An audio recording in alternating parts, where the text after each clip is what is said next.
Hey there, Skullheads. I'm Snags. And I'm old Silky. And we started this podcast 2 years ago, early November 2022, just a lifetime ago. And if you'll recall, early November 2023, we did a first anniversary episode. And the concept for that one was we went back over all the episodes in the first year. We talked about them, gave you some behind the scenes stories and stuff, which is pretty funny. So true to tradition, we're going to jump outside the usual format for our second anniversary show, which is this one. This is episode number 80. Episode 80. 80. That's insane. That means there's somewhere between 80 and 160 hours of us yammering out there on the internet. Yeah. That's insane. Forever. Some forensic anthropologist is going to find these. Oh, they're going to discover it in like 200 years from now, and they're going to think much worse of our society just because of us. Well, if anything, they'll use what we talk about as what everyone was into, and they'll be teaching Kiss and Motorhead in universities because of us. Because of us, and got the Kiss mention out of the way. What Captain and Coke is? Yeah, there you go. So the concept of this episode is: here's the deal. Those of you dedicated fans who actually bought the book that we keep mentioning that's on snagsandsilky.com. By the way, go to snagsandsilky.com, visit the store, buy a hoodie, buy a t-shirt, buy a mug. You got to get one of each. Stickers, whatever. You got to buy one of each. And, but anyways, there's a book on there, which is basically a script that we wrote about our year after high school. It's this insane year where me and Silky were roommates with this other cat, and none of us went to college right after high school, so we just School of Hard Knocks. School of Life University, not the chiropractic one, but the real life university. And we basically lived an insane year, and then a few years later we wrote a script about it because it was just such a crazy year. And then a few years ago I found that script and I was like, this is fucking hilarious. And so we kind of went through and cleaned it up and released it as a book on Amazon. And it's called Sink or Swim, and definitely worth checking out if you want an entertaining read. Objectively, it's fucking hilarious. And I don't say that about surprisingly funny. Yeah, I don't say that about everything I've written, but that one actually is really fucking funny. Anyways, we were going to write a prequel called Razed in the Wild, which will probably be the name of this episode. Razed spelled R-A-Z-E-D, like burnt down, right? Razed in the Wild. And that was going to be originally just the same characters of Sink or Swim, but stories from their childhood as they were growing up, because as we've alluded to many times in this podcast, we were both raised by hippies and we have some crazy fucking stories from our life. Probably too many to mention, but yeah, and that tonight. It kind of expanded as just stories from our life in general. We have a couple pages of notes, a bulleted list, little summaries to trigger our memories about various stories. And so tonight we're going to tell stories about our insane lives. We have not lived boring lives at all. This is basically how not to raise kids. Yeah, and then there's also stories from after the Sink or Swim era, from our 20s and 30s mixed in here. So it kind of expanded out into the rest of our lives. So we're just going to randomly tell stories. We also came up with a playlist. Silky compiled it, and I had some input too, some suggestions. And I'm going to let Silky... Oh, hold on. We got our spokesman, El Condor, in the house. Go to the website. We got shirts. We got hoodies. We got stickers. Office we supplies. got mugs. Action we got figures, Action action figures. figures. blowtorches, Okay. School supplies. Oh, school supply. Yeah, absolutely. We Just got Funko Pop. Funko Pops. Yes, get your Snags and Silky Fantastic. Funko Pops. Lego sets, probably. all right. Yeah. That sounds good. All right then. School night. Brush your teeth. Brush your teeth, smelly. Okay. Oh, thank God he's out of here. All right. Yeah. So we basically did a playlist, and it's a 24-hour playlist compiling of basically every band. Yeah, just like songs that trigger the power of music. Really is like a time machine. It takes you all over, and I really started this with what is very considered to be the first rock and roll song ever. Jackie Brenston and his Delta Cats, which was like Turner's first vehicle. And that song was called Rocket 88. And that really started everything, which I feel Snags and I both come out of the roots of rock and roll, and our whole lives are devoted to music in general is a huge part of our lives. So what better way to start that off than with possibly the first rock and roll song? And it covers basically quickly moves into our childhood era, which was the 70s. So there's a lot of classic rock in there, and not in chronological order, but you also got a lot of 80s tunes in there that just bring back memories from our childhood. And some deep cut shit like Twilight Zone by Golden Earring, Lunatic Fringe by Red Rider. Some of those one-hit wonder guys. Yeah, and then you get into the 90s, one-hit wonder song Disneyland by that band Dada, which I fucking loved. Silky doesn't even remember it. It's funny too because I remember cranking that when he got married to the Terminator in the 90s. And I was the best man. I remember pulling up into the parking lot of their wedding, cranking Disneyland by Dada. That was a good album, but it's one hit wonder shit. Did you put The Future So Bright I Gotta Wear Shades, or did you just hate that band so much? I hated that song when that came out. I was failing everything. It was just not. It was way too positive. Ten buck 3, but there's a lot of stuff along those lines. Bitch and Camaro from the Dead Milkmen. That's another deep cut 80s tune. From the 90s, we got some Liz Phair stuff. The first couple of Liz Phair albums are actually pretty good.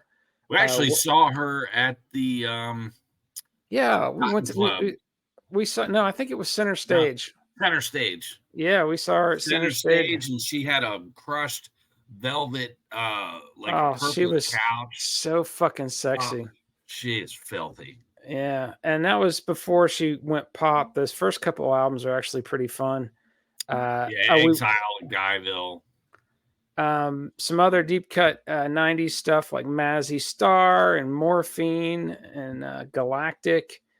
Some 80s stuff, essential 80s, Black Flag, Minutemen, just all kinds of shit. It's basically, again, it's a 24-hour playlist. It's just everything we can remember listening to in our lives while we were going through this. I would encourage if you listen to it at all, hit shuffle and just jump around through the decades. We got to put jump around on there. Jump around. Yeah. Jump up and get down. Yeah, we got some Native Tongues era hip hop on there, 3 Feet High and Rising, some stuff off of that. By De La Soul, some Tribe Called Quest, some Beastie Boys, all the shit, everything's fucking on there from our lives. Yeah. So that's the playlist. And then now we're gonna just fucking tell you cats some stories. Yeah, tell the one about the Barony. All right, the Barony in Atlanta. Yeah, so this is actually this is while we were still in high school.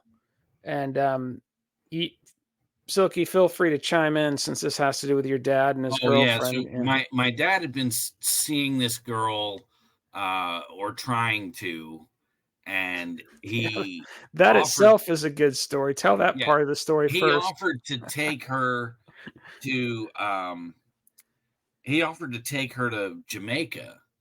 And any guy, if you're footing the bill and you gonna take a woman to Jamaica or really anywhere, there's gonna be one hotel and one bed. So you're thinking, okay, surely we will, if she agrees to come along, then the eventual is going to happen.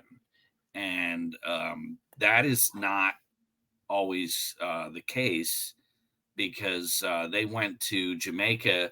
She brought along some James Michener phone book, if you're familiar with James Michener, and proceeded to read that down in the lobby by the pool and ignored my dad the entire time. So in a revenge story, go ahead. So while that's happening in Jamaica, when his dad's in Jamaica not getting laid by this woman who he took on the trip with him and paid for everything, she wanted somebody to house sit her condo. I'm not quite sure why, but I think she had a cat. Yeah, maybe she had a cat to get fed or something. So he's like, "Oh, no problem. My son will house sit the condo." Yeah, so naturally, he did not harm the cat.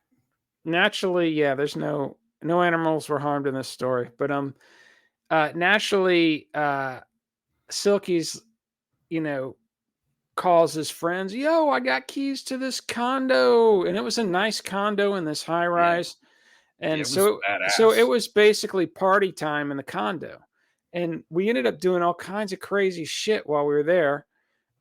We're taking we emptied out her cantaloupes out of. They had it was a high-rise condo, so they had a trash chute, and we were on like the 14th floor, and you drop trash down the trash. Well, we were taking cantaloupes out of her refrigerator and chucking them down the trash chute, and you hear this bam, bam, bam, all kinds of crazy shit. And anyways, her dad comes back from the vacation, still not having gotten laid, and we had there was a garage door opener to the parking garage that we kept after we partied at the condo the whole time. Yeah.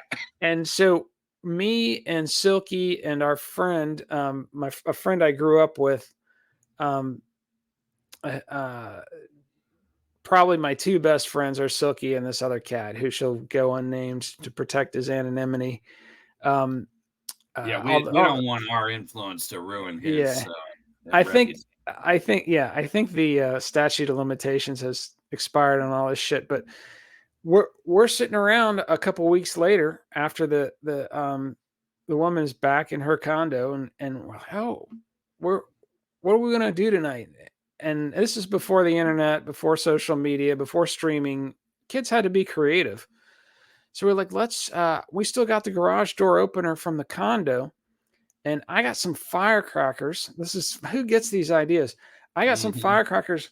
Let's go back to the condo, and we can light off firecrackers inside the condominium. And not in her apartment. We were gonna put all the lobby furniture in the elevators, and that was as harmless as we were going to get. We had firecrackers with us, though. Because we didn't know that he was going to light that off under somebody's door knocker in that narrow hallway. It just sounded like so basically we had firecrackers. We were going there and just to roam the hallways of the condo, and we'd take the elevator up to like the 10th floor. We take all the furniture out of the lobby outside the elevator on the 10th floor. We put it in, move as benches and an ashtray and stuff like that. On every floor. And a plant, and we're just packing them into the elevators and then sending the elevators up and down full of furniture. And we got the bright idea to light off. We had firecrackers. Let's light off a firecracker. And so we're like, oh, you know what would be hilarious? Let's put it under a door knocker. Or maybe that was all him. Yeah. I had no idea. And so puts the firecracker under a door knocker, lights it, and it sounds like a fucking gunshot. It's just because it's loud this brass door knocker, so it blows the door knocker up. The door knocker hits the door like a bullet, and it echoes throughout the hallway. So, bam! Yeah, and we were like, very narrow hallway. So yeah, we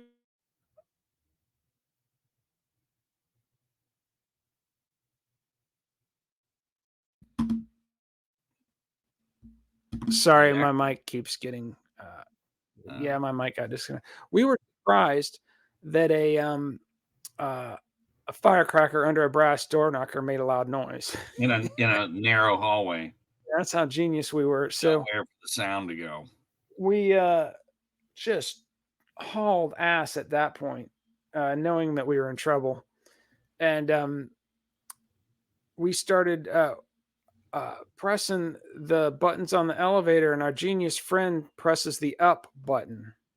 Yeah, well, I hit one, and he jumps on and just starts hitting all these buttons. And yeah, and the elevator's going to go up. So me and Silky jump out.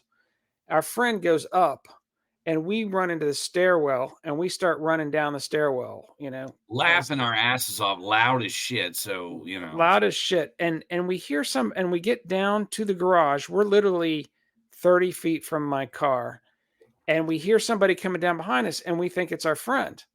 Yeah. And so we stop, and we're these gangly little fucking 16, 17-year-old teenagers. And it's this big motherfucking adult, grown ass man. And he's like, what the hell you motherfuckers doing? And we're like, oh shit. And he goes, what are your names? And we tell him our names immediately. First and last name. Yeah, we should have said Keith Richards. Yeah, Keith Richards, Ronnie Wood. And he gets our names, and then he lets us go. But that's how we got busted. And so we get in the car after we give him the names, and I think he might have gotten my license plate number too. And then we leave. We get back to my house, which is about 5 blocks away. I don't know if he got your license number, because you would have heard more about that. They were ready to.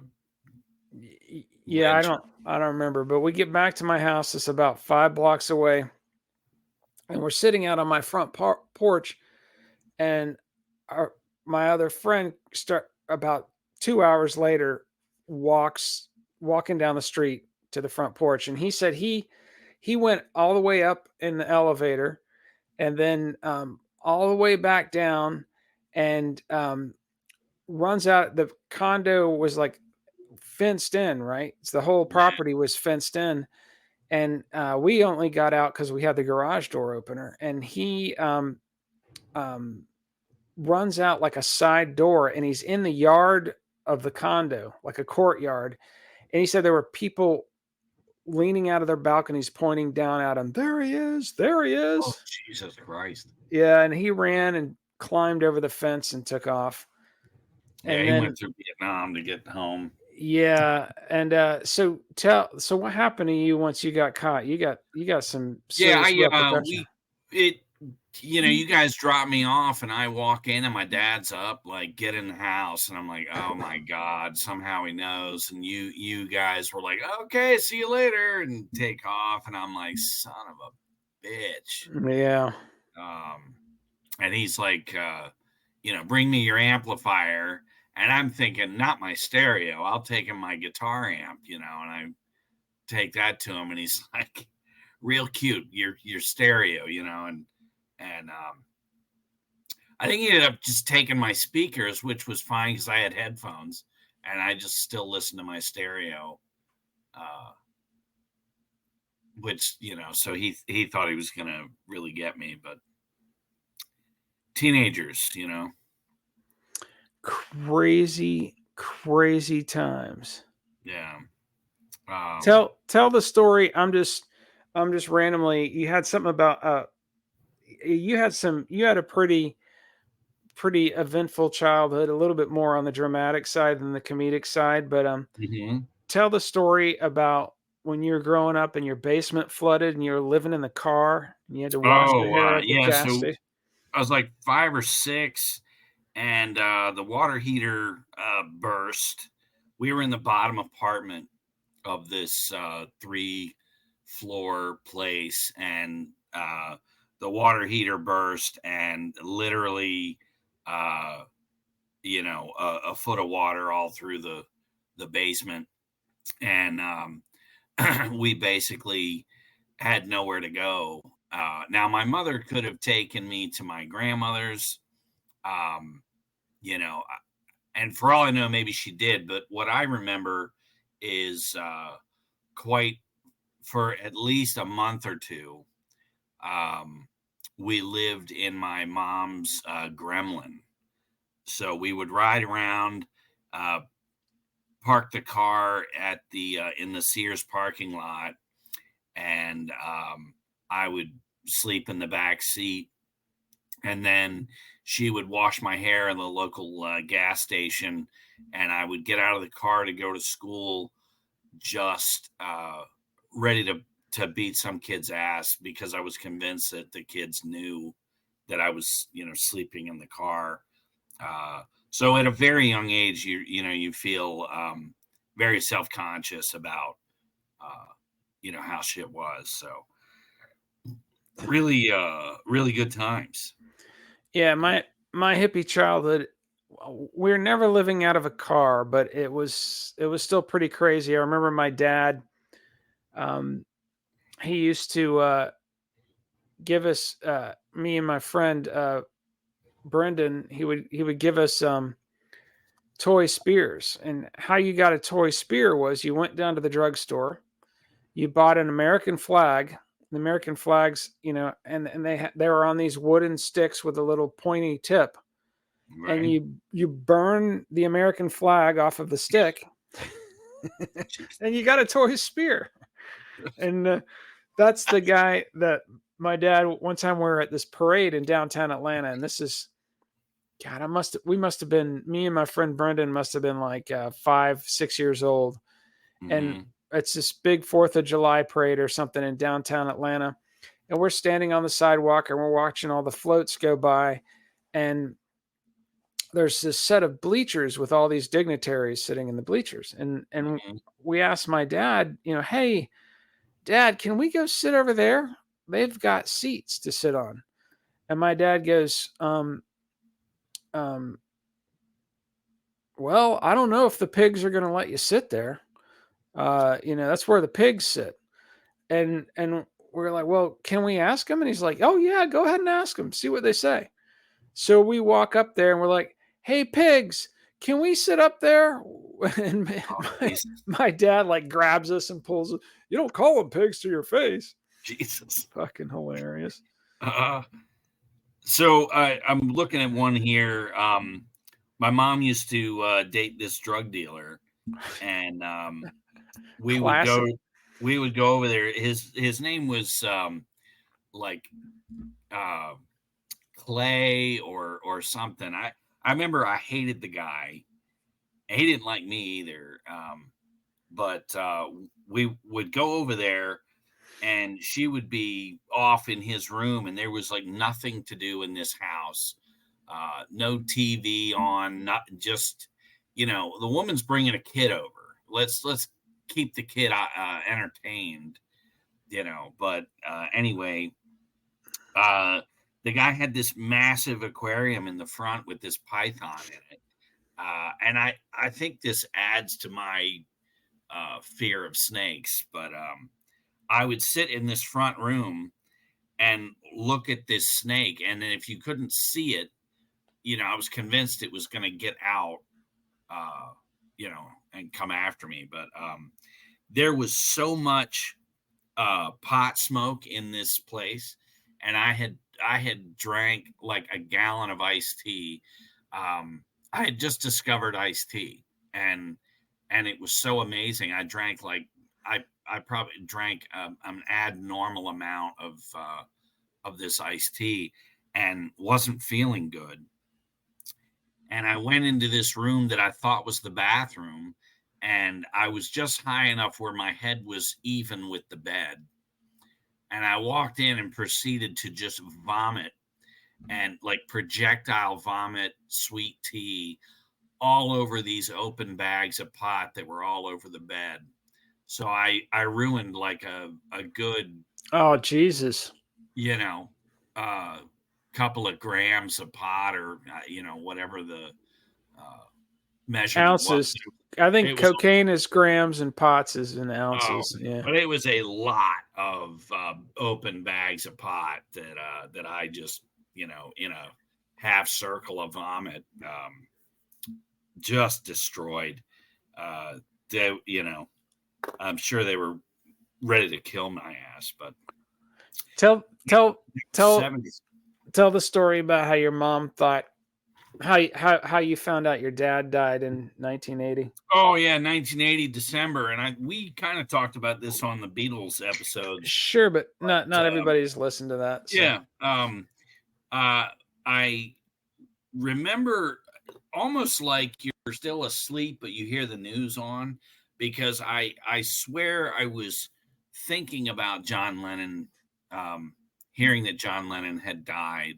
And then my mom came in and said, your dad has been killed or something. And I'm like, what? Like freaking out. And she's telling me John Lennon's passed away. And I'm like, John Lennon's now at, 1980, I was 9, almost 10. And I had not seen my dad in a while because he was in Florida and we were in Maryland. But, you know who your dad is. So he wasn't fucking John Lennon.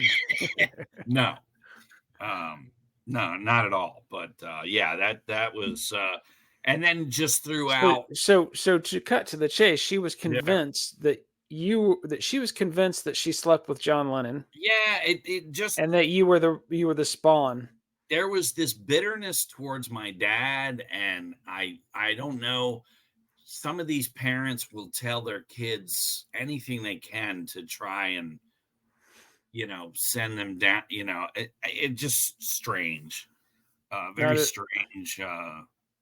I remember when I was 3 years old, sitting in a circle with a bunch of hippies.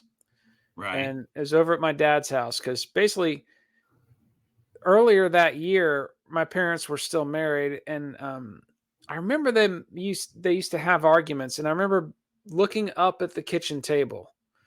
That's how small I was. And my dad banging his fist on the kitchen table and some wooden matches falling off the kitchen table. And so I remember the arguments, and they got a divorce. I guess this would have been 1972 at the beginning of that year. And instead of like normal parents deciding, what they're going to do, they just asked me, who do you want to live with? They asked a 3-year-old. Lovely. And thank goodness I said mommy, because they're both kind of crazy hippies, and my dad's passed away at this point, but they were both crazy hippies, but my mother was the less crazy of the crazy hippies. Weren't they swingers? Yeah, they were swingers. I remember after they got divorced, and my mom had a boyfriend, and being over at the boyfriend's apartment, and some other guy comes over and goes in the shower with my mom, and you're hearing all these fuck noises, and I'm asking my mom's boyfriend, because I didn't know what that was. I was like, is she getting hurt? And he's like, no, she's fine. Keep watching Happy Days. And wow. I was sitting there in the living room watching Happy Days with my mom's boyfriend, and she's in the shower getting banged by somebody else. Fantastic. Yeah. But anyways, I remember, but this is earlier than that. Back right after they got a divorce, I'm at my dad's apartment. I would go to his apartment on weekends. This is before he split town and just started hitchhiking across the country for a few years. But I'm at his apartment. If anybody knows Atlanta, it's like near Little Five Points, the little kind of hippie mecca of Little Five Points. And there's a a group of adults sitting around in a circle, and I'm sitting in the circle with them, and I'm seeing they're passing this little white stick around that they're all taking puffs off of. And the end of the stick is bright red, and there's smoke coming out of it, right?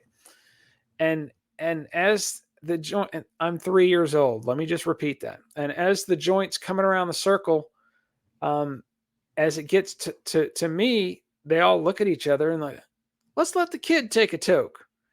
And so they hand it to me.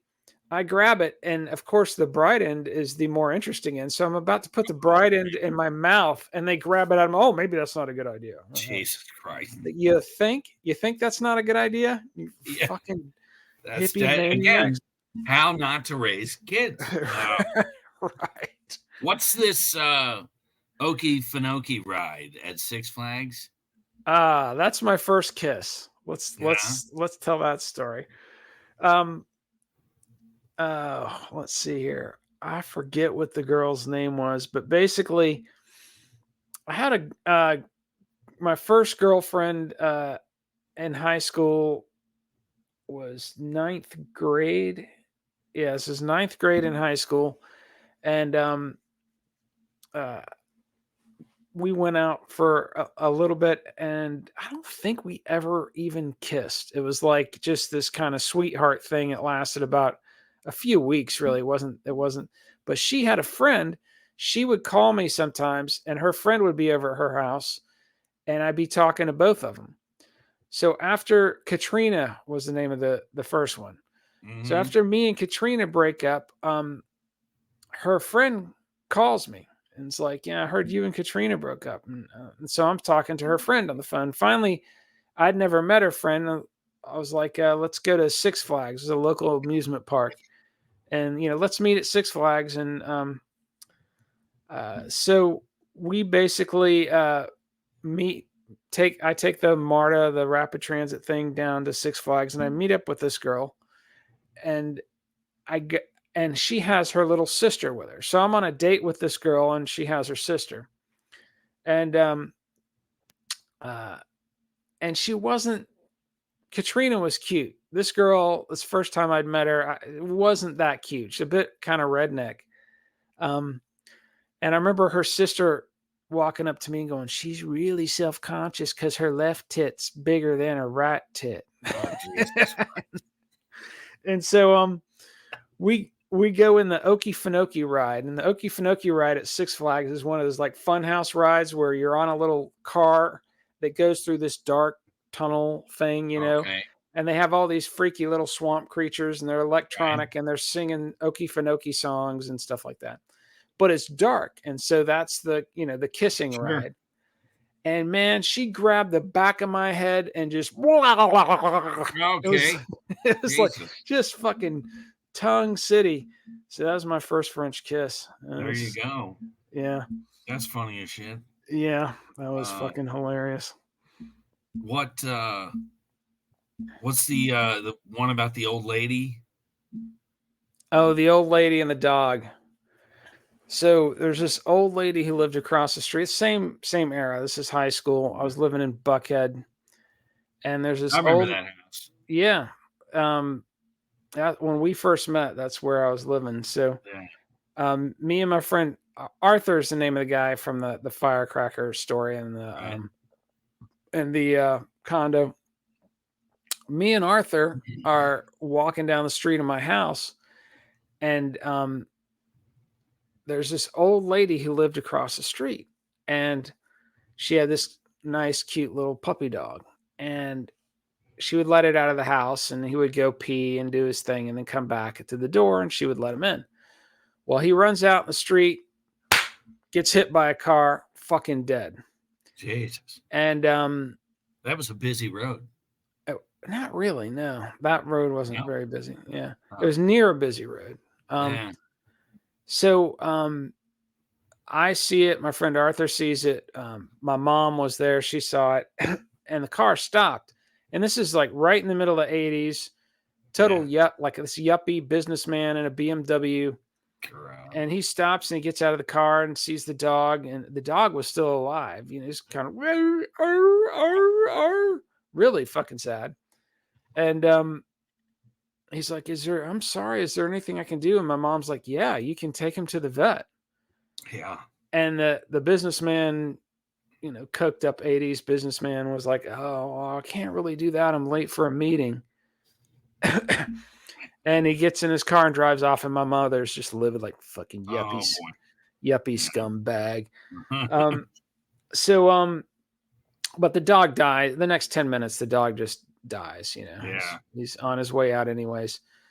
So me and Arthur take the dog over to the old lady's door, walk up to her front door, we knock on the door, and we show her the dog and ask her, and she was really sad, obviously, Sure. and we're like, what do you want us to do with the dog? And she was like, oh, I guess, could you bury him in my backyard? And we're like, yeah, sure. So we go around to the backyard, and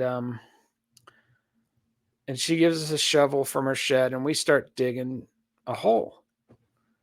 And about 5 minutes later, she comes barreling out of her back door. What are you kids doing in my yard? Oh, Jesus. So she's that shot out. Yeah, we're like, your dog died, and we're burying. And all the sadness from when we first told her dog died, total replay. Because she's now finding out for the first time again that her dog died. So we have to console her and, let her know, we're burying it. And she goes through that whole grieving process again, another 5 minutes of it, goes back inside. 5 minutes later, what are you kids doing in my yard? Whole fucking thing again. We had to tell her dog died like 3 or 4 times before we got it buried. That's you gotta love that shit. Oh, absolutely. The 70s. I'm looking. We used to have Christmases with my cousin Scooter and his family. His real name was Emmett, but he went by Scooter.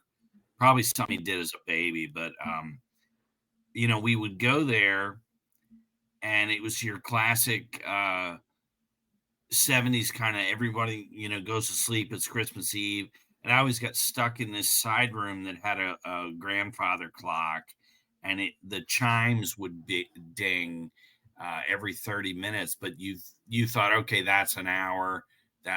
So here I think it's like 7:30 in the morning and it's 2:30. Right.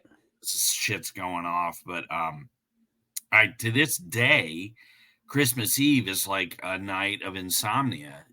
Like you still have that little boy excitement, even though as you get older, you're not going to really get anything or whatever. Your one gift, whatever. But I still will lay awake on Christmas Eve. But back then, I would open up like a sweater, a book, and my cousin, he would get a new Tyco racetrack, $6 Million Man action sets, Evel Knievel shit, every toy that was popular, in 75, 76, 77. And I would get some, bullshit turn the page after the bell, Song of the South record or some shit. Just awful. But I still enjoy Christmas, and now I got El Condor, so you get to relive Christmas with the boy. Oh, there you go. The excitement of it, but it's just funny. You look back. I mean, what were your Christmases like? Were you decent or? Oh God, I don't know if I really remember my Christmases. Pretty bad, yeah. Oh, we would go down to Sarasota and stay with my grandparents, and so my mom was this health nut, right? So I could have, one soda a week, and we're always eating wheat bread, and it's just all health food shit. And she would take me down and with my grandparents for Christmas, and then she would go back home and leave me there for a week or so she could have a break, right? Uh-huh. And the minute she'd leave, they'd throw out all the health food. I could have fucking ice cream float. I would lay on their couch and I'd make ice cream floats root beer and vanilla ice That's cream great, and just dude. watch TV all day. And as Eat much as whatever. I wanted, none of that health food bullshit. Hey, I Right. wanted to go through, just talk about some of the crazy shit me and Arthur did when we were kids. Yeah. Let's see here. I'm just going to rattle off. I got a list of them here, but it's just insane that we survived some of this shit. So start with the mild shit. We would, one time we're sitting on top of a bridge, and there's cars going under the bridge, and we're talking. And as we're talking, we're just dropping rocks on the cars, right? Not even thinking. It's just, a way to pass time, like throwing rocks in a stream. And of course, we break a windshield of a Cadillac. I remember Arthur's mom saying, "Why couldn't it be a Volkswagen? You had to break a fucking Cadillac window." These fuckers pulled up and they're like, "Hey, you broke my window. I'm gonna call the law. I'm gonna call the law." And we were trying to pass it off. We're like, "No, there was a kid up here in a Superman shirt. He went that way." They didn't buy it, and we got hauled in by the cops, and we were banned by our parents from hanging out for 6 months after that. Wow. Well, I mean, in high school, I don't know. I'm sure you were there. We were throwing eggs from like the top of the hill, the side of Piedmont Road, down on these teenagers in the parking lot inside the park. And from where we were, it was like impossible to be seen. It was nighttime, and they're down with the lights of the parking lot, and they're playing some bullshit music like Simple Minds or some 80s hell that we're. Don't You Forget About Me is on our playlist. That is on the playlist, though. Fucking it's a great killer song. Anyways. Great song. Yeah. But I remember this guy's just got his arms out like he's in a musical, and he's singing, right? Boy George or something. And Money shot one of us. I know Alan was there, and I thought you were there, but maybe not. No. But I have an egg throwing story from me and Arthur that I will tell, and then an egg throwing story that I think you were in too. But anyways. Money shot. Somebody throws this egg, and it just sails. As I remember seeing it, just almost, all you see is this circle way in the dark, and it's like slow motion. Yeah, and it comes and hits this guy dead square in the forehead. Oh, that's sweet. That's awesome. It nails him. A girl screams. He, goes down like holding his head, and there's fucking egg it scared the shit out of him, obviously. Right. And it hit him right in the forehead, and just you see them like somehow point where we are. Yeah. And they're this guy was like so angry. And he was and they jumped in the car and took off. And if you know Piedmont Park, you're like, how are they even gonna get up here where we are? Yeah, and you got to drive around the park to get out of there. Yeah, so we're like, okay. They don't even know what car we're in. Yeah, but we were like, let's get out of here. Which probably time to go. But just hysterical. So the minute me and my friends turned 16, the first one of us that got a car, the first thing we did was drive to a convenience store and buy a dozen eggs. It's like, obviously you got a car. That's what it's for, is driving around throwing eggs at people. So we would drive around town and just whiz eggs at joggers and people riding bicycles. And oh yeah, man, just insane shit. Well, the most insane fucking thing we did. This is the 1980s. This is Atlanta in the 1980s. And if you were here, you would know, like, if you're driving downtown from like Midtown to downtown, that stretch of Peachtree Road was like New York City during the movie Taxi Driver. It was filled with drug dealers and pimps and whores and crazed psychotic street preachers. It was a crazy, crazy scene. Yeah, Bible screamers is what. One time a friend of mine and I we were tripping, and we were driving down there and we jumped out and we got saved by a preacher just because we thought that was cool and be tripping. Jeez. But anyways, and then later on we go to a party and he fucking vomited all over it. Like we're sitting there talking and I see his cheeks puff out Oh, and Jesus. I'm tripping. I'm like, that's hilarious, man. You look like a chipmunk. And then he goes, "Blah," and just vomit, just projectile. But anyways, so the this egg throwing story is that exact same street on one of those crazy, it was during the day, but it was still just, Yeah. the street. Someday a rain will come and wash away all this, that taxi driver kind of thing. Sure. And we see these cars are all lined up along the street, and then they go around the corner, but the cars are in line and they keep moving up slowly. One car. So we're like, oh, let's see what the hell this is about. We get in line and we go up to the block, and then we take the right-hand turn and we go down this hill, and there's this dude dressed in a flashy white suit and a pimp hat and sunglasses, and he's leaning into car windows and taking cash and handing in these little baggies, so it's basically a Coke dealer probably. Oh, wow. And so we get up to where we're there, and he leans in the window. What you need, man? What you need? And we're like, oh, nothing. We're just saying hi. And he just kind of looks at us. He's like, man, get the fuck up on out of here. So we start to pull away, and he turns to look at the car behind us.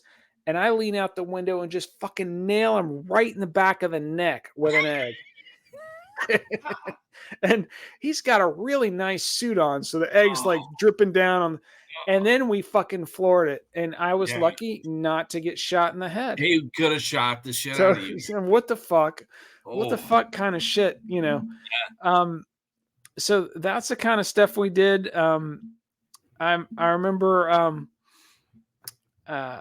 we used to go to the mall. This is pales in comparison, but we would go to the mall and we would get straws from some store and make spitballs, fill the straws up with spitballs, and we go stand by the elevator. And these it was a nice mall, these proper older couples or Phipps Plaza or Lenox Square. The proper older couple or something would get in the elevator, and right as the doors were closing, we just fucking machine gun them with spitballs. That's fantastic. It was terrible. I mean, what are you thinking? I tell you, I like the story where you guys caught some couple in the park. Yeah. We're there's me and Arthur again. Where we're walking around this park near that same house, and Buckhead was the neighborhood. And we used to go what we call creek walking, because there's a lot of creeks in Atlanta. So, and again, this is before social media, before streaming. You had to go out and entertain yourself somehow. So we go find a creek and then go down to the creek and hop the rocks and stuff and just walk, sometimes for miles. You'd end up in a totally different neighborhood because these creeks are going under bridges and these little tunnels where they go under a road. But we were going to go creek walking, and we go to the park, and we're going down the slope towards the creek, and we see this teenage couple fucking. And so, and the dude's just pumping away. And so naturally we start throwing rocks at them. Not like pegging big rocks at their head, but just throwing little pebbles at the dude's ass. And then they jumped up and started putting on their clothes. And the guy's like, if you want to know what we were doing, look it up in the dictionary. Okay. It's like, oh, that's fucking snappy. Yeah, boy, you got me. Yeah. Yeah, we were crazy. We used to take our bicycles to the shopping mall and just fly through the shopping mall on our bicycles, whizzing in between shoppers, and it's hilarious. Crazy. And then the favorite story, and then I'll let you go back to one. But these all kind of stream together. Yeah. We had two games we would play that I'm amazed that we're still alive. One was called Run Out in Front of Cars. And so the objective was to see who could run across the road. And I do not advise anybody to do this. And if you do, I'm not responsible. You're just being a fucking idiot. So don't do it. But we would run across the street in front of a car and and make the cars screech to a halt, and whoever came the closest to the car would win. It's like a competition. And then the other one we did was called Play Dead by the Side of the Road. And again, we're like 10 years old and we're laying by the side of the road with our eyes wide open, completely still, and cars would screech to a halt. And then we would get up and run away laughing. Oh my God, dude. That's funny. Insane. That's funny.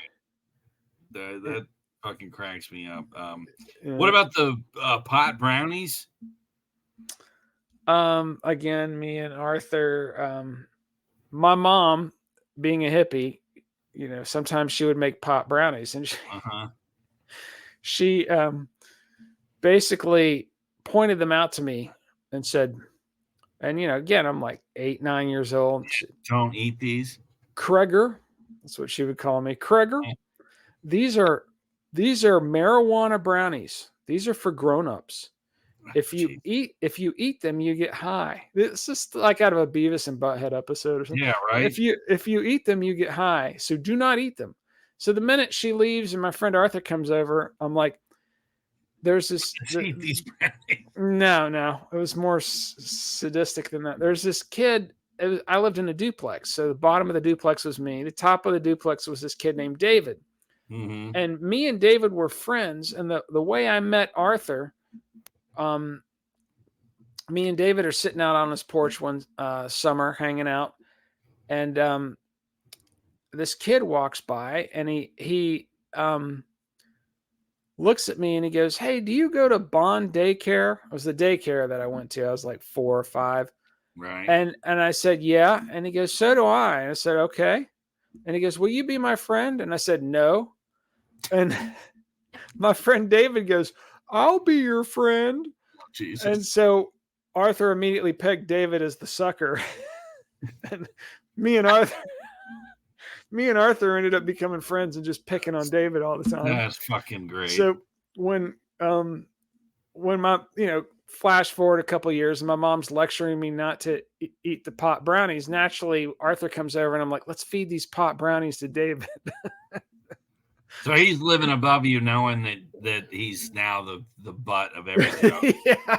That's great. And so we scoop up all the pot brownies and we're literally about to go upstairs and knock on David's door and feed him marijuana brownies. We're like 8 years old. Yeah. And my mom catches us as we're walking out the door. "What are you doing with those?" "We're going to go feed him to David." We got so much fucking trouble for that. Oh my God. Yeah, dude. I bet. Give me some stories from your life. Enough about me. Well, like I'm looking at I was always left alone. My mom would go off with whoever. Like she had a real violent boyfriend, and that went really crazy. He ended up in jail, and but she just would find some other homeless waif. But so she's gone. I'm home all day. And I remember this was not just one occurrence. I can remember making ketchup sandwiches, just bread and sandwich, or bread and like a condiment, a ketchup or a mustard sandwich. But the one time, so you'd have the stereo. We didn't have a TV, but I remember one time eating an entire bottle of green olives. And to this day, I can't get near olives, but I remember throwing up all over the coffee table and all those little red pimentos that are in the green olives. Right. Just everywhere. Good times. A lot of like the 70s going to like Goodwill and getting just the worst fucking clothes. Oh yeah, I would get my I would be taken to Kmart to get my tennis Yeah. shoes. So, I remember it was around like 1980, the same year when I was in school, and I come to school one day. This is around when you were told your dad died, and my teachers were all freaked out. And like, what happened? They're like, John Lennon got shot. And I'm like, who's John Lennon? Oh shit. But around that time, I would, we would shop at Kmart, and I got a scholarship to go to private school. Oh wow. And so I'm in school with these yuppies, and I'm like the poor kid. And yeah, I got ragged on for this Kmart tennis shoes. Hey, tell the story. I see it in here. This is flash forwarding quite a bit, but it's a great story about you and your dad staying at those people's house in Key West.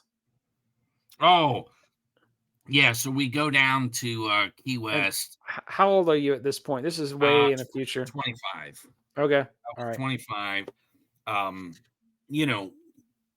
At 25, you're supposed to, know how to behave in social situations. Right. And, we go down to Key West. I still don't know how. So no, I really it's hit or miss with me as well. But yeah, we go down now. This is family, friends, people that knew my aunt and my dad 30, 40 years prior. Here I am down. I knew these people more by like they had seen me as a young kid, and now they're seeing me at 25. And we're down visiting, and my grandparents are there. It's just the whole family's down there. And there's one house that everyone's kind of based at, and 2 houses down is their daughter Bonnie. Now Bonnie is just this party girl, but she's got to work the next day, so she's telling me and my dad, you got to go down to the Strip in Key West. You got to go to Sloppy Joe's. You got to go to this bar and this bar. And we're like, yeah. So me and my dad go down to Sloppy Joe's, and we go somewhere else, and we're at this bar, and they're playing the Rolling Stones on random, and I mean, we were there for hours, and all they played was Rolling Stones. Nice. I'm talking about from England's newest hit makers all the way up to Tattoo You, and in between and back, and just all the good shit. All the good shit, and a little Undercover of the Night, probably. Yeah. And you know how I know music. Like I'm like, man, they must have every album on random, and breaking out some deep cuts. Yeah. Oh, it was so awesome. And we sat there drinking. Now, when we got there, the bar was about just under your sternum, the way you stood. By the time we left, the bar was like at my nose because we were hammered. So it was like $2 beers if you took a shot of tequila. And so we're pounding tequila, drinking all these beers. At one point, we left there and we walked past I want to say, it's not Ruby Tuesdays. It's Fat Tuesdays. Okay. They do frozen drinks and stuff. It's just a place to get sick at. At one point, and I would love to know where these pictures are, but there was one of those photo booth pictures. It's me and my dad, and in one of them, I'm holding this big ass drink, and I'm like, that's why I was so sick. Whatever was in that, all the beer. Anyway, we get back to Bonnie's, and we talk to her for a while.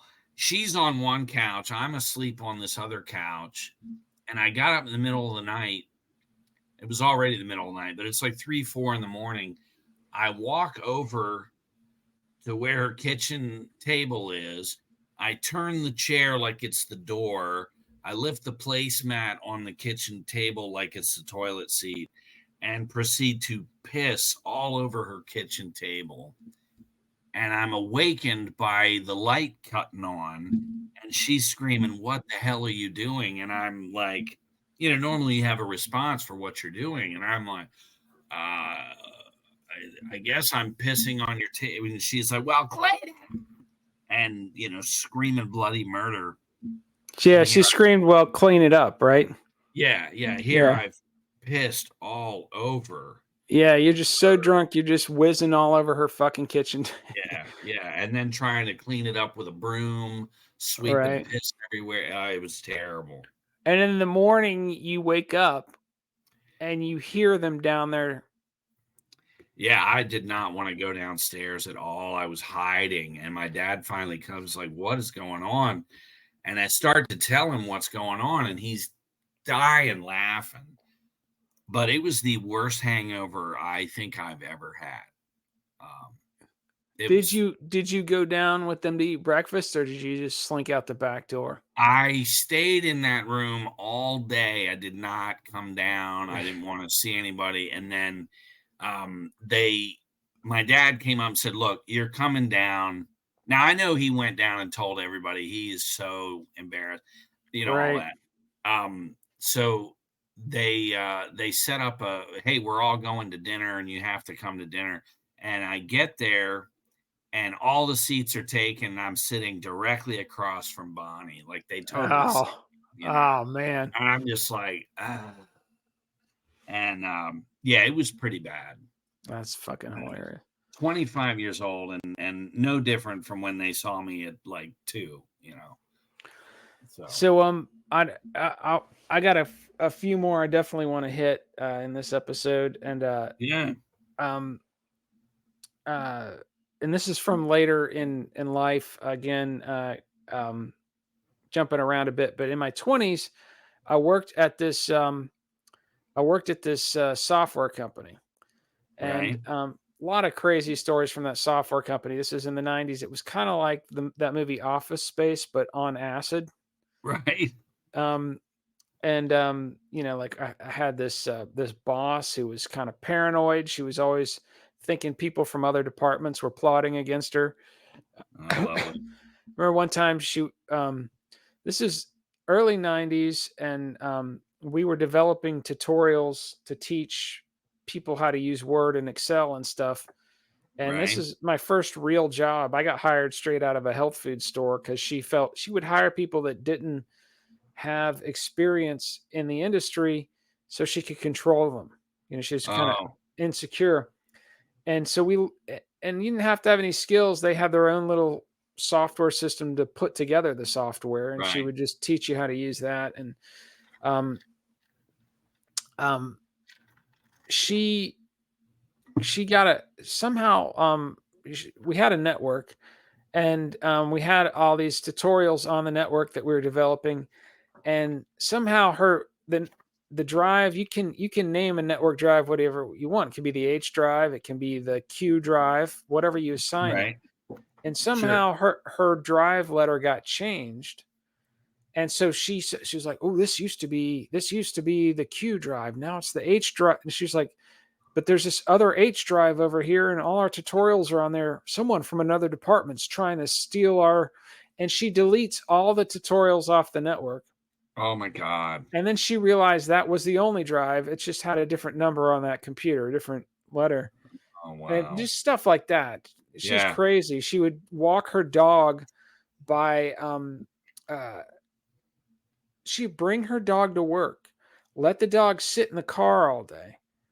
And and then at lunch she would walk the dog by getting in her car, hanging her hand out the car window, and the dog is on a leash, and she would zip around the parking lot real fast and make the dog run. Oh wow. It's like, yeah, just getting him some exercise. I'm like, the poor fucking dog. Christ. Wow. Anyway, she was nuts. But there was this other dude there. She ended up getting fired. But there's this other dude there in the quality assurance. No, he was in the customer support department. So Mhm. people would buy the software, these temp agencies would, and if they had any issues, they'd call and talk to customer support. And this guy looked and talked like Yosemite Sam. He was just Oh, this loud, kind of redneck guy with long hair. And I remember I needed to ask him a question. I went over to his desk one time and he wasn't there. And on his monitor, just full display, is some spread eagle chick from a porn site. Like he's just oh, looking at, and this is before there was a lot of video on the internet. It was just yeah, images, but he's yeah. just got all these porn images up on his computer, and he goes to take a piss and just leaves it all up. Jesus It's Christ. like, what the fuck? But he comes into work one day and he's holding his gut, and Yeah. we're like, what's wrong, dude? He goes, man. He pulls up his shirt and he's got a bandage on his gut. And he goes, man, I was barbecuing last night and go out on the back porch and I got all my implements, my skewers and everything. I'm holding them. And the phone rings. I turn around real fast to go inside and I hit the door and stab myself in the gut. Jesus. It's like, so I applied direct pressure. Oh my God. And then one time he's in a meeting and he's giving a presentation, a presentation on the customer service department, I think to other people in the company, I think to the sales team. So they understand how the customer service, and he's clearly really agitated. And I wasn't in this meeting, but I heard about it. Like Right. he's really agitated. And they said, he just seemed distracted and he's given the presentation, keeps losing his train of thought, and he looks really stressed out. And finally he goes, sorry, I'm just really distracted last night because he goes, I'm really distracted today because last night I found out my wife's been cheating on me. And everybody just goes dead quiet. Wow. And it turns out, he basically, he was in the military and he Right. met this Eastern European hottie. Like his wife was fucking smoking. Oh And yeah. I met her at some company parties and brings her back to the United States. She gets her citizenship through him, but she's one of those, I'm going to stay at home and eat bonbons and you're going to support me kind of wives. Right. And so he got suspicious and he hired a private investigator and found out when he was going to work, she's going over to some dude's apartment and getting railed. Oh And, yeah. just fucking long. And so, and then he didn't leave her. He's still with her after that. And at some point, she got hit by a car. Oh and shit. she's still alive, but apparently they're walking. She's walking across the street. Some car hits her. She flies like 20 feet. Lovely. But she lived, and so the story going around the office was she stabbed him and he hit her with a car. Jesus Christ. Funny. Good times. Yeah, I was looking through the rest of these. We really kind of starting to. I got three more. Oh yeah, I want you to hit. do. Let's close it out with your three then. All right.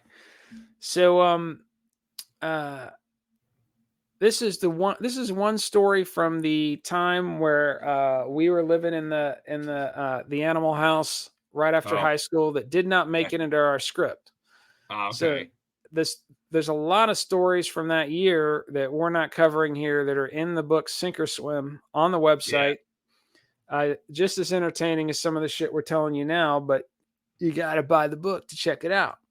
But anyways, this is from that era, but it didn't make it into the book. So me and old Silky, we were a comedy team back in the day. And we talk about this on one of the other episodes. We've mentioned that we did films, I think, before. Yeah. So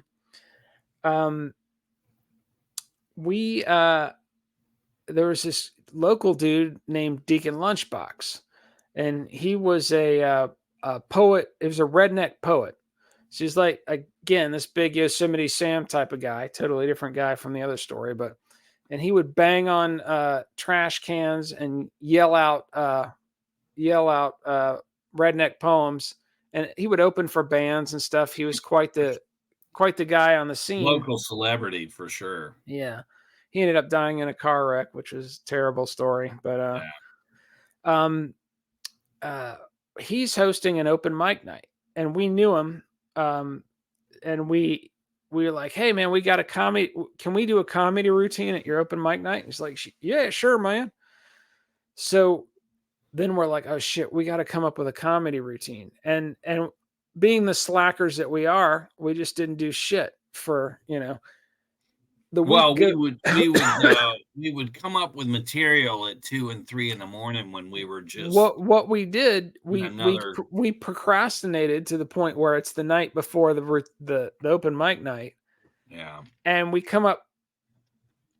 We finally get around to trying to come up with something around midnight, and we came up with this whole song about a head of cabbage.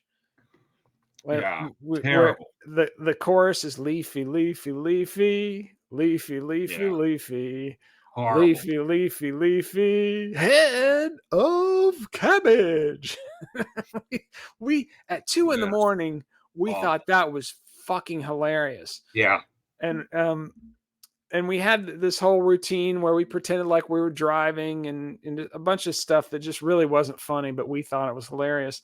So we go to the open mic night, and we may have told this story on another podcast episode, I think, but we did, but I remember the crowd was just like really the crowd was intense. There's this local musician named Michelle Malone, and she had this band. They were kind of like the Faces. It was called Michelle Malone and Drag the River. It was like a female-fronted version of the Faces, just this shit-kicking rock and roll band. They wanted to see them, not a bunch of comedy. No, that was before us. So they're on, and they just fucking rock the house, man. Everybody's going nuts.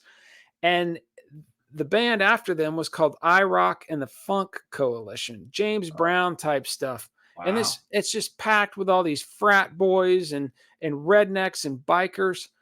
And Michelle Malone just kicks their ass, and they're like, all right, up next is I Rock and the Funk Coalition. Yeah.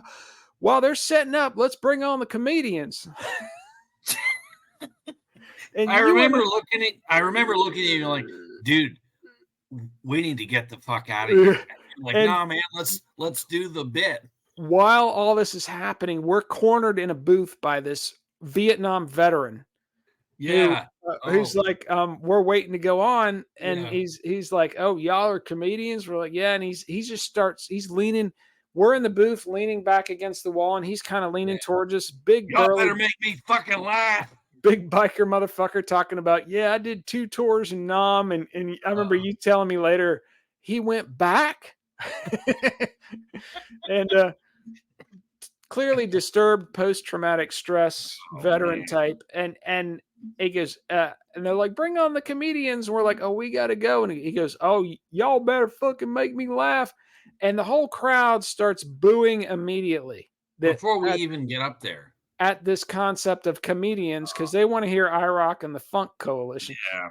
And people are booing the stage, and we're kind of, excuse me, I need to, I need to get by you. As you're booing at the spot where we're going to be in a few minutes. And so we walk up there and we start doing this fucking comedy routine, and we did most of the bit just to people screaming at us, and I remember Deacon's like, y'all need to wrap it up. Yeah, he was like, wrap it up, because they were going to kill us, and we ended up running out the back door. Yeah, we fucking bailed. That went over like a fucking lead balloon. Yeah, but he admired that we did it no matter what, we did another open mic night after that, and we were a little bit better by then. But we did 2 more, and it's still crazy shit, but we were a little bit more outrageous, and But that one was, dude, we were lucky to live through that one. Yeah, that was and then bad. The other one I gotta tell the story is about the Krispy Kreme.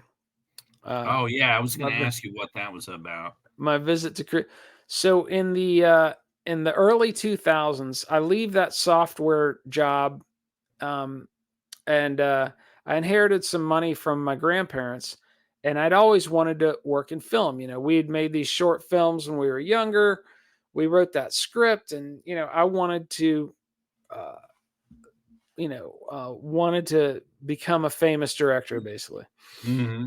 And so I start working and in Atlanta, there's a pretty decent steady stream of film work. So I started getting work as a production assistant and then as a camera assistant. And, I was doing that for a while. Eventually I got disillusioned by the insane hours, and I just wanted something a little more routine and predictable.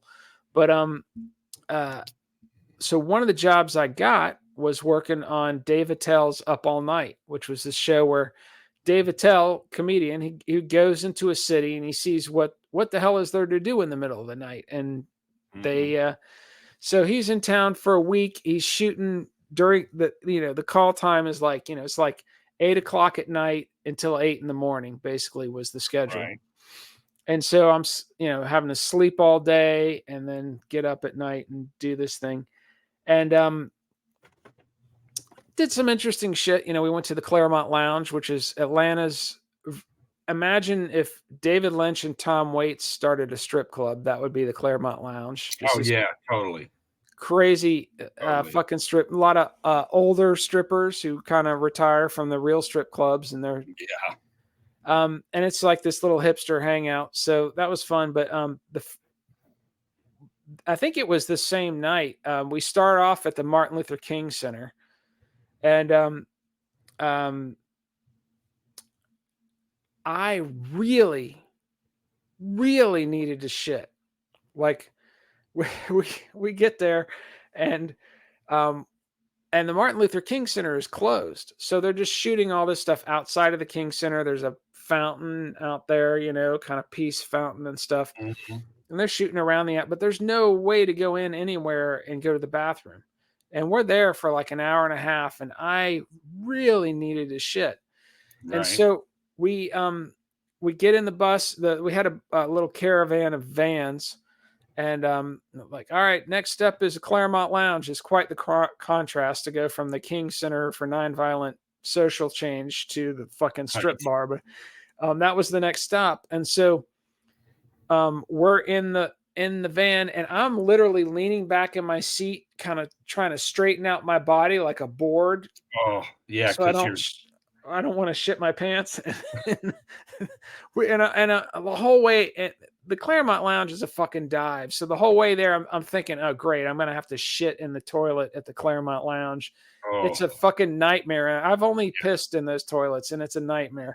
Yeah. And so we're on our way, and at some point they're like, "Oh, Krispy Kreme donut shop. Let's stop and get donuts." And I'm like, "Yeah, let's stop and get donuts." We pull in. I beeline it for the bathroom, and I run in there, and I go into the bathroom. I open the stall. I shut the door, and I just get my pants down, and just shit explodes all over the wall. I wasn't able to sit down on the toilet. There wasn't enough time. Just explodes all over the wall. And I just started cracking up. I was like, oh my God. And so being a good Samaritan, I'm like, oh man. I start gathering paper towels, and I'm like, right. I gotta wipe this. And the minute I reach for the paper towels, I've already wiped my butt, right? So I'm good to go. But the minute I reach for the paper towels to start cleaning off the wall, my walkie-talkie goes off. Where's Thornley? Where's Thornley? We got to go. Where's Thornley? And oh, Jesus Christ. I just started laughing because I was like, some $5 an hour, that was minimum wage at the time. Some $5 an hour employee is going to have to come in here, and there's going to be shit all. And they're and you got, where are you on Ponce? Yeah, they're probably going to quit their job after that. That's going to be the final straw. I can't top that. Do you want to close out on that one?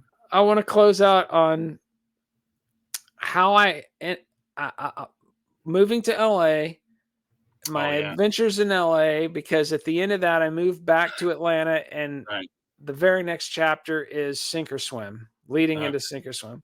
Yeah. So, right after high school, 1987, my mother is like, where do you want to go to college? I've saved up, saved up some money for you to go to college. And I was like, oh, I don't want to go to college. I eventually did going to college at Georgia State, which we call backyard college. But at the time, I didn't want to go to college. And I was like, I don't want to go to college. I want to move to LA and become a film director. And my hippie mom, being how she was, okay, sure. Mm-hmm. Gives me all the money from my college fund, and I move out to LA. My mom had some friends out there. It's a lawyer couple. I'm staying with them, and I start doing production assistant work. This is early on. I'm 18. Mm-hmm. I met John Ritter. There was a show called Hooperman, and worked on that. And he was really cool. Nice cat. He was talking about talking to us about the Georgia satellites. He was really interested in them at the time. Oh, that's cool. And then I work on Dolly Parton had a variety show. I think it was called The Dolly Show or something, but it was a variety show. Like she'd have musical guests and stuff like that. And so I worked on that, and couple memories from that one. I'm walking out of, it was filmed in this big, it's like an airplane hangar kind of thing, right? Right. And they're sending me for coffee or something, and I'm walking out of there, and this limo pulls up, and then the door to the limo opens, and this boot sticks out below the door. He has a music video where this exact same fucking thing happens. It was wild. It's just like the music video. Mm-hmm. The boot hits the ground, and up comes Tom Petty. And wow. In my mind, I know this guy. Sure. I didn't have time to calibrate anything. My initial reptile brain is like, oh, I know this guy. And I'm like, hey, man. And then I realize he doesn't know me. And I kind of just, I'm waving hi. And then I just kind of brush my hair. Like I'm just brushing my hands, keep walking. And then, but the big fuck up from that one was I'm running back and forth, bringing people whatever they need. Mm-hmm. And I run by this $60,000, and this is before they were video. They were still shooting on film. Yeah. $65,000 film camera tripod, and fucking knock it over. Bam. Oh.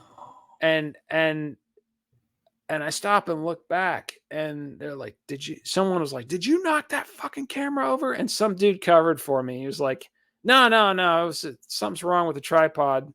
Oh, totally got me off the hook. Jesus Christ. But I'm out there doing that kind of work. But it's sporadic. Yeah. And I can't stay with my mom's friends forever. And I'm looking for and the type of apartment I could afford at the time was like, it's a studio apartment, and you're going to have a roommate, and the roommate sleeps on one side of the room and you sleep on the other side of the room. Oh my God. And there's a hot plate, not even a kitchen, but fucking hot plate. And it's just some guy you don't even know. Yeah. And so, that's a kind of like living arrangements I was looking at. And then I'm looking for a job to supplement the production assistant work. And I'm going to grocery stores, applying to be a bag boy, whatever. And the final straw was I go in this Italian restaurant, and I go in there, and I'm like, you guys hiring for anything, bus boys, whatever. And they're like, go talk to Vito over in the corner over there. Right. And so I go over, and it's like out of The Godfather, this big fat guy in a black suit. He's got shades on, and he's smoking a cigar. He's got his arm up on the side of the booth he's in. God. And I asked him, you guys hiring, for bus boys or whatever? And he goes, I tell you what, you come in tomorrow, work for free, show me what you got. I'll think about it. And at that moment in my head, I was like, fuck this. I'm moving back to Atlanta. Yeah, fuck this. And so That's hilarious. while I was out there, my mom, with that money I had, I bought a Datsun B210. Uh-huh. And I get in it and I drove all the way the fuck across the country back to Atlanta. It took me 5 days, and I slept in the car every night. And well, you were on the cheap. Yeah. I mean, I was this 18-year-old kid. My mom just let me go. Oh, sure. Take your college money. Go out there. Sure. Drive back across. She was up, in some hippie commune or something. It was her, me leaving the house in a way was her like, oh, I'm free. I can go live in my hippie commune. And I'm driving, 18 years old, driving across the country, sleeping in the car on the side of the road. And I get back and I remember my friend Arthur, I was like, yeah, I got to find a place to live. And he goes, man, rent is going to bust your ass. Mm-hmm. And, and then I think I was house sitting for some friends for a little while. And then, and then I had the fucking, and this part is in the script, but I had the little dive efficiency that I lived in with the neighbors arguing above me. It's in the script. And then you told me you and Mike were getting an apartment. You want to be roommates, and that's the beginning of Sink or Swim. And you have to buy the book to hear all the stories from that year. It's funny how life will come together where you need a roommate, or and somebody's like in the same, everything happening all at once. You would just come out of this fucking hellhole you were living in. Yeah. I was. Well, no, that was after, because we that was after. Yeah, that was after. That was a whole other hellhole. But no, I think that's a good go out on a high note with. Lead right up to the book, and leave them hanging. You got to buy the book if you want to hear the other story. Buy the book, bitches. Another fucking. It'll take you an hour to read that book, and that's another hour's worth of stories. Some of these stories weren't necessarily funny, but they're entertaining. But I'll tell you, that script is hysterical. It's fucking. I think our best stuff in that. That's definitely the best thing we've collaborated on for sure. Well, Baby Love is another one that needs to be. That was a play that we wrote for a drama class. But when I was in check out Georgia State. Check out the playlist. A lot of good tunes, and you'll have your own memories from some of that shit, I'm sure. But happy anniversary, everybody. Playlist goes up through the 90s and up through there's some Them Crooked Vultures on there. It goes pretty recent, but happy second anniversary Snags and Silky show, and we'll get back to our regularly scheduled programming next episode. But we got a couple of good ones coming up, so don't let tonight's casualness fool you. Oh no, some well-researched pop culture shenanigans on the way. Abso-fucking-lutely. Abso-motherfucking-lutely. Peace out, motherfuckers. Deuces.